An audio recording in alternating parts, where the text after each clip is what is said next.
Hello and welcome to this episode of Storm Talk Arena. Today we are going to be talking about the Sky Temple. So, let's go ahead and create this game. As previously, we are going to play as Sylvanas. She's an extremely good character for pushing, taking out minions, or taking out both minions and taking out Merc camps. Victory for the Forsaken!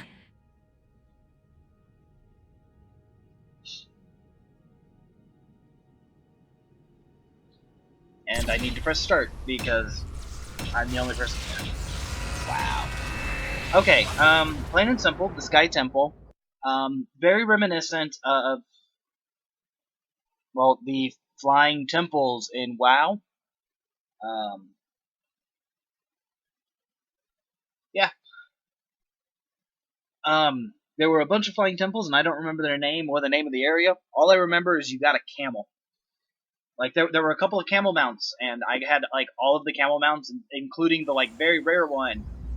And then when they did the whole, like, combining all the mounts and pets, I ended up losing it, and when I only have a horse, that's weird. And, like, I went to go complain, and then Blizzard basically told me that I'd have to find it again. That was sad. Anyway, we're gonna start from the top again. This map opens in 10 as you can see, the Nexus is a serpent holding a 5 spirit's orb, I'm guessing. 2 As you can see, there are rivers of water in this one. In the Tomb of the Spider Queen, the rivers are souls. The moment is upon us. You can kind of see some balloons and stuff in the background. Nothing really too important. Mostly just background decorations. I've been kind of like sat here and watched for like a good couple of minutes on some of these, and for the most part, I haven't seen anything special. I think it's a gnome flying around on a magic carpet that you see every once in a while. That right there. But other than that, so talking about the lane. Of course. This is a very standard lane. You have a little bit of a bush there. The wall is a complete wall.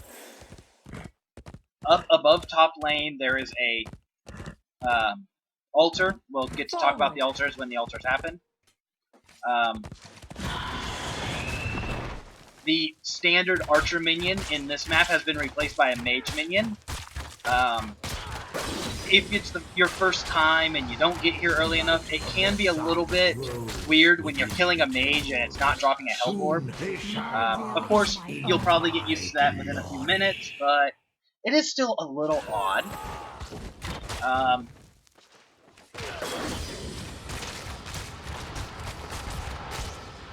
Below top lane, there is a To me, now. what do they call these? Watchtower. Yeah, there's a watchtower. And just to kind of demonstrate how the altars work, I should be able to take an altar.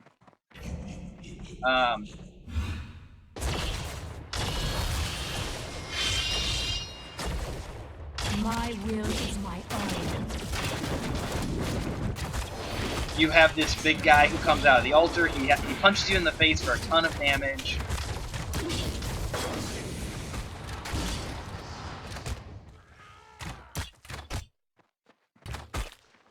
He also does this throwing ability. Since I'm not actually fighting against anybody else, I can kind of take my time on these.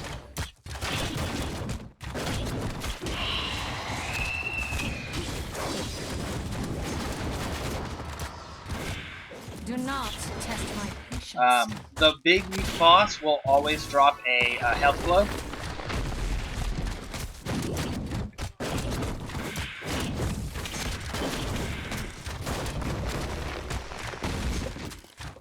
And as the ammo is used up, the big boss drops, the two little bosses to his sides drop, and then the two wizards drop that are next to him.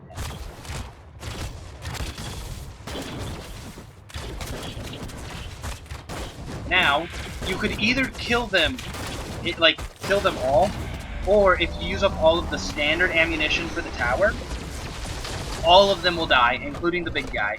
So for a tank character, it could be more beneficial for you to just stand there and wait it out.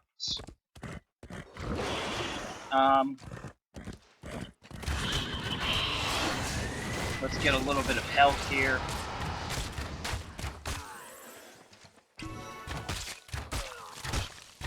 My will is my own. Choose a talent. Now let's go ahead and move between the lanes. So, as you can see, between top and mid lane, there is a Bruiser's Camp. Very similar to the Tomb of the Spider Queen, except these ones are the living versions. Their swords are cutlasses and whatnot, and I'll try to pick them off a little bit later after I get after I get some more power. Other than that, you have standard jungle-like movement. I'll go ahead and activate this real quick. You have standard jungle, bushes, and just open space.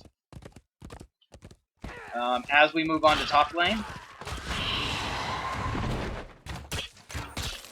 you have a slightly unusual position with this giant wall. It is a crevice in the middle of a floating island, but as far as the players are concerned, it is basically just a wall. If they put up a block there, it would be no different than this open space. So with it, you'd need a jump to get directly to that altar. Forward. The same with down here. In order to get to the boss, it requires a jump. So this, out of all of the mid lanes, I believe this is the most, like, sanctioned off, at least in the center. Within your lanes, you have a lot wide openings, or within your base, you have wide openings, but in the lane itself, it's a little bit compact. Between mid and top lane, there is this little bazaar over here, which does give you some visual hidingness. That is not words. Does give you some a place to hide. We'll go show you the enemy bazaar, because it will be a little easier to show you the line of sight. This is a place that I've seen plenty of Murkies and Abathurs hide. As an Abathur myself, late game, this is a place where I'll hide a lot. Because if you kind of get into here, get into like these little crevices, depending on what lane you're pushing. Right here, as you can see, line of sight, you have here, and that does not show up. You have right here. Wait, I have a way to do that. Right here, and right here. So, if the enemy is defending the lanes, they're almost never going to see you. I'm listening. Again, if you have a character who's hiding, if you have an Abathur and locusts start coming out of a weird crevice, they're probably going to hunt you down. But it is a nice little place. Also, right in here, there's a nice crevice, as well as the fountain on each side next to your base. As you can see here, I can sneak into this without getting hit, and it is close enough that with the proper skills, I can kind of shoot. I'm listening. I've seen murky eggs put in there. I've seen Abathurs sit there, but very rarely. It is mostly you'll see murky eggs or Zagara Nidus worms in locations like that, because they're very nice to jump through, but they're very open and easy to see if somebody's trying to attack. Another neat thing about bot lane is down in the temple, you have vision. So you can actually kind of, at the beginning of the game, come up and take out this wall very easily. Now, for the most part, you might be like, hey, why would you want to take out walls? Walls are useless. Well, the thing is, walls have, I think, 1/8 the health of gates, but serve the same basic function. If you take out a wall, you can walk right through it. Which means that now, if I want to chase somebody, My will is now my of course I'll own. take damage from the tower, but if I want to chase somebody over here, I can chase somebody over here.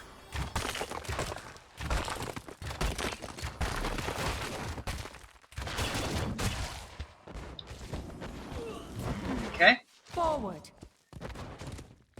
Now that I'm a little bit stronger,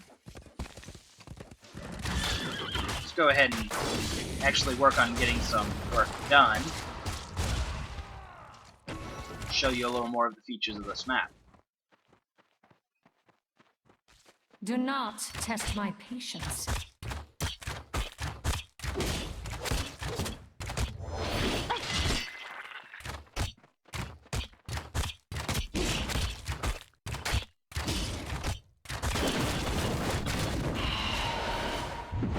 Done.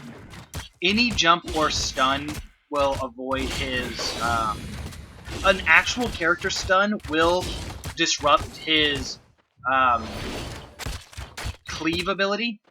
It's not a cleave ability. I'm trying to think what that type of ability would be called. Like his throwing you ability. Any standard stun will disrupt that. However, Sylvanas' passive stun doesn't work on large minions, so Forward. it's kind of a poop situation for her.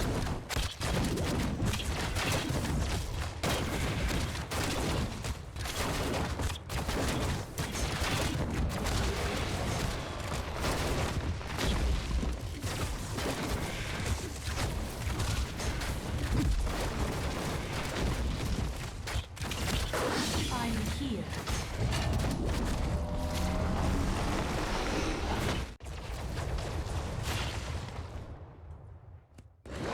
Now, for the most part, the tower or the altars do massive amounts of damage to enemies or to enemy keeps. As you could see, although this isn't a pure test due to the fact that minions exist, let's get a little bit of movement here. We'll just bounce down here. But it was able to do pretty deep damage onto the keeps.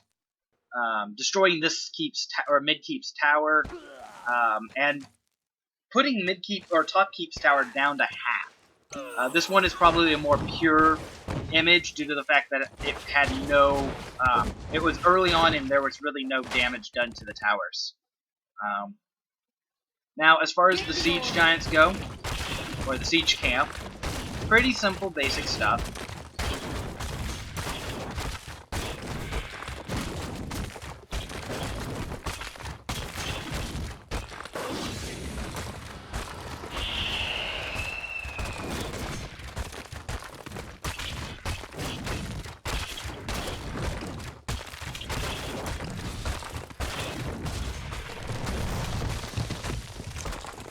Does take a little while due to the lack of direct power. However, her ability to stop people from hitting her is extremely strong in this aspect. So the siege camp is a siege camp. I mean, I really shouldn't have to explain too much more.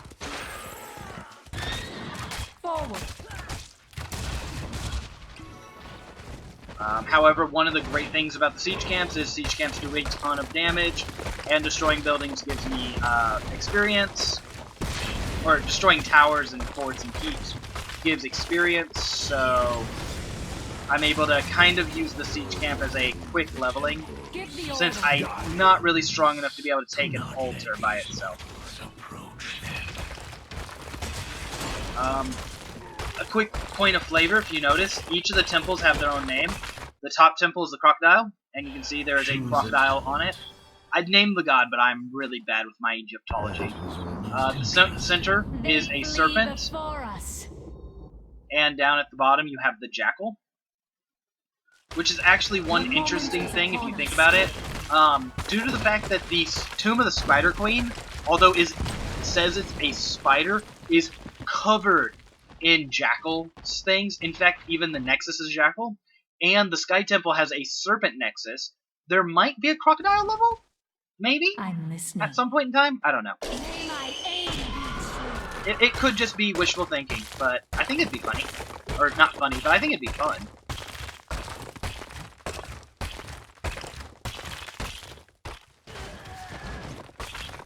don't really have any heroes. They don't really have any heroes to stop that siege camp, so that's gonna get some pretty good pushing in.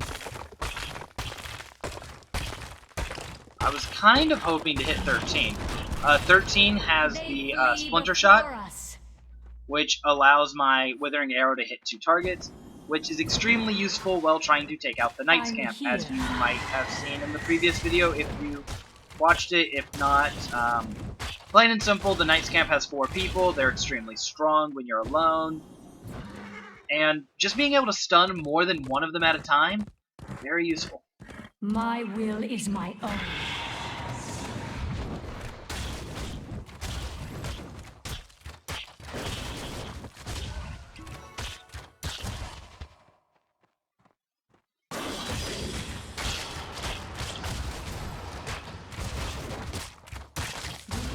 Test my patience.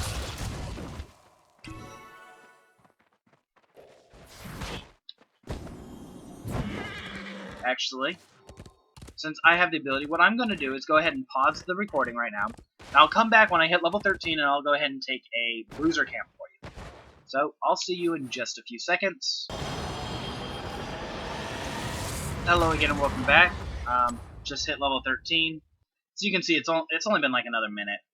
So you didn't really miss out on much.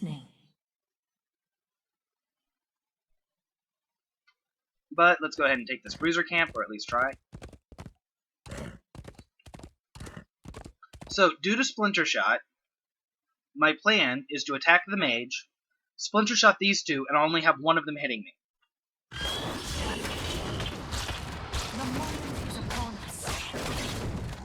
And then, as it moves on, I can change over to the guy that's hitting me.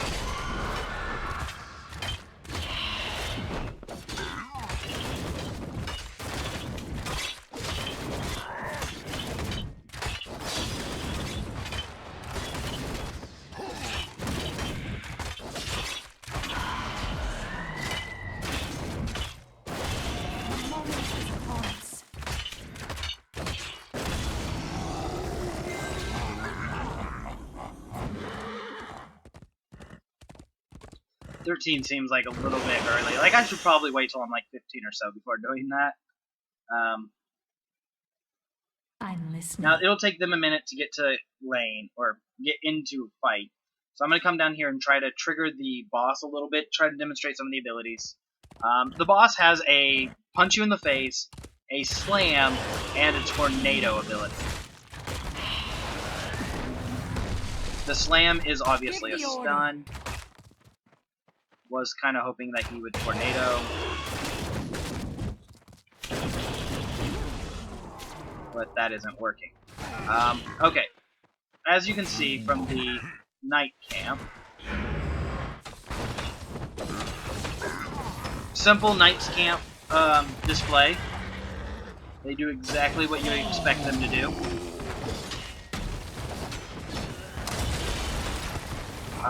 As you can see, the charge shot that the... What would you call that guy? The Magi uses? Anyway, it's about time to go ahead and end this, so let's go ahead and set up for a final push. I'm going to grab both the bottom siege camps, and we're going to go straight through and destroy the Serpent Nexus.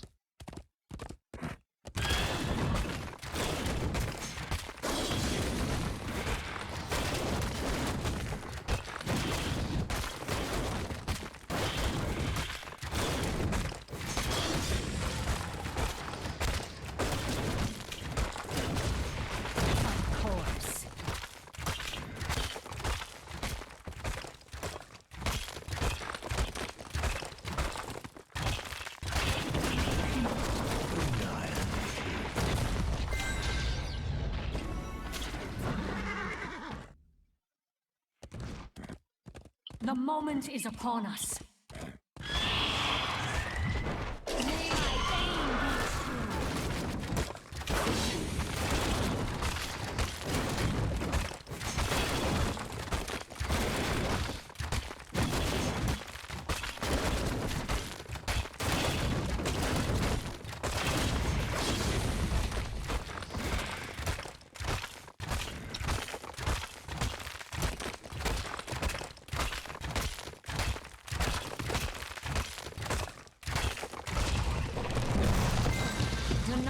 test my patience.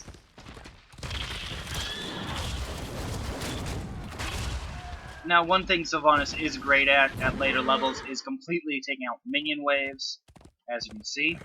I'm going to take a couple of shots through this tower. I'm not going to fight the big guy, however, so as soon as the big guy really spawns and starts getting active, I'm just going to jump out.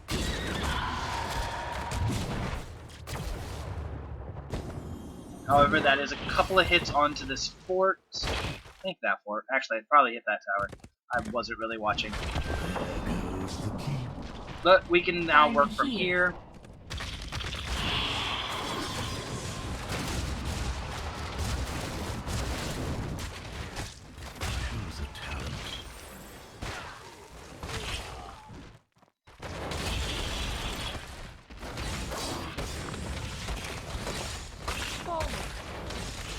And we'll just kind of sit back and take out minion waves.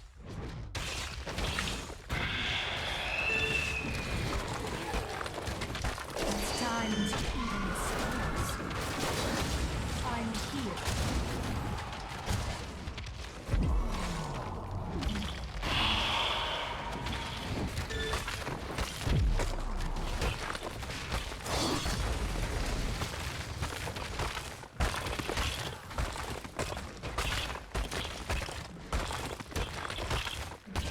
Of course.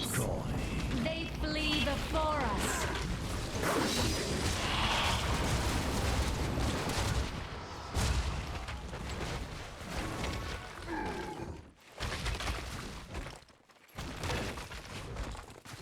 As you can kind of see, there are some catapults stuck in there. I'm here.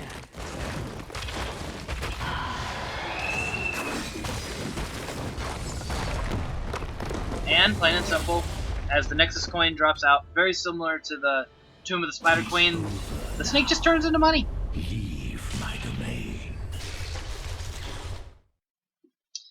I hope this was informative for anybody who was confused about this map, and have fun.